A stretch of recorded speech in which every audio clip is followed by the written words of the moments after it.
We are riding into this show with Broncos head coach Sean Payton announcing the Broncos are benching 9-time Pro Bowl quarterback Russell Wilson.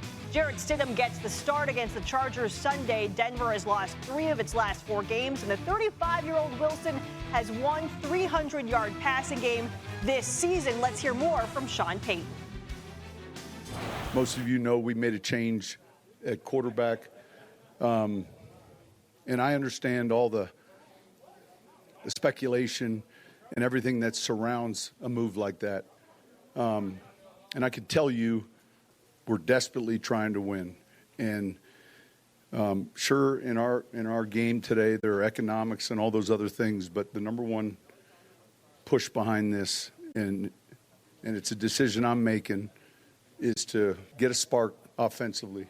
I spent time with Russ this morning, and he's been a pro and obviously disappointed, but all the work that goes into doing what he does or doing what they do at that position, it's difficult. This is about now, and this is about trying to get our 8th win, and we'll go from there.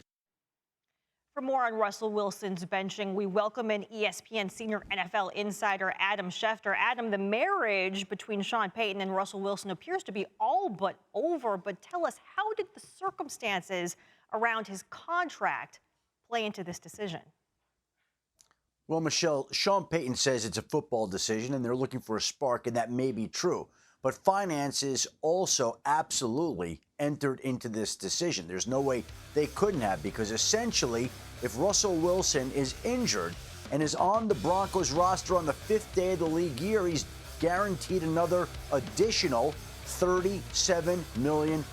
So by putting him on the bench now, the Broncos assure that he's healthy. They assure the fact that they don't have to pay that money if they opt not to. And there you see the money remaining on the contract, a massive contract in which Russell Wilson made close to $120 million over the course of the last 2 years, but looks like he'll be moving on from Denver. There's the financial situation. So the Broncos are going to have to take a huge cap hit, but they don't want to expose themselves to additional guaranteed money. Therefore, they put him on the bench. They get a chance to see if Jarrett Stidham can be their quarterback, not only for now, but for their quarterback for the future. And so they accomplish a few different things. They say football, but finances played into this heavily. Yes, Pete Carroll now, Sean Payton appear to be moving on from Russell Wilson. We'll have more from Adam coming up with more NFL news. Phil? Michelle, it wasn't all that long ago. Russell Wilson's numbers were strong through week 12, 20 touchdowns to just 4 picks.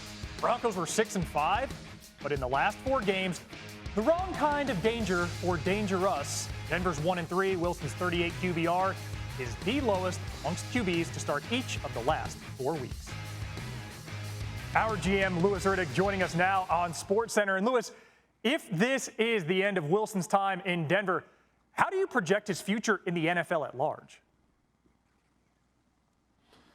I think it's going to be a very interesting situation, once Denver goes ahead and decides how they're going to go ahead and move on from him, with this obviously probably more than likely going to be a post-June 1 cut, and then Russell Wilson will be free to go ahead and see what his future looks like out there on the market. Look, if I think for a 35-year-old quarterback who's played 12 years in the league, who threw 26 touchdowns, 8 interceptions, was top 10 in terms of completion percentage above expectation, 4th quarter QBR, there'll be some kind of market for Russell, just, when you're looking at it strictly from a football perspective and what potentially he can bring to your football team on the field. Now, I think with Russ, though, it goes much further beyond what he can do on the football field and whether or not you can adapt your coaching style to fit what he does best, which, quite honestly, what Russ does best is play off schedule. He just does. He can play in structure, but what he does best is play off schedule. But I think it goes even further than that. As you could see with Sean Payton when he initially got the job in Denver, and he saw how they had treated Russell in Denver the year prior,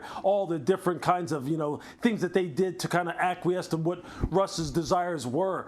Look, that's something that I think a lot of coaches are going to have to really kind of, maybe analyze themselves and say, hey, look, with the way this guy likes to roll and the way he likes to be treated as a professional, and that's not to say that he's a prima donna and that he has to have everything his way, but I think you need to come into it with Russell Wilson with a blank slate in terms of what you think of him beyond the football field, meaning as a person and in the locker room. Because if you can't do that, you're going to see it manifest itself in maybe some kind of emotional outburst, as you saw on the sideline with Russell Wilson and Sean Payton recently. And that is a recipe for disaster. So I think his future is still one that he has in the NFL.